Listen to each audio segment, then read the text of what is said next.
Jammo jwale mon bandiraɓe moƴƴuɓe tedduɓe hande ko mawde 18 lewru juko hitande 2023 ina hawri e aljuma ɗiɗi dew haran hitande 1445 fergo ɓurɗo ɓurnaɗo windere inneteɗo Allah inne mo inde Allah innete inde mum rewne hen yo en ñallu e barke makko.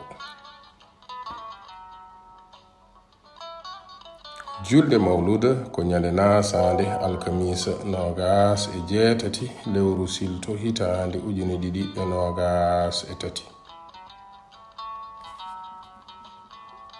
Amadou Moussa an gorko Mouhammadi Hunari o wi Pulaar wi wirtata mayɗo ko ɗalde dono bonɗo ndaw ko selli. Natal men hande teddinirama dendagal pelle pulaago windere holko mbiɗa pullo piindi gandal windere fedde ɓamtare jowol fedde heblo sukaɓe Afrique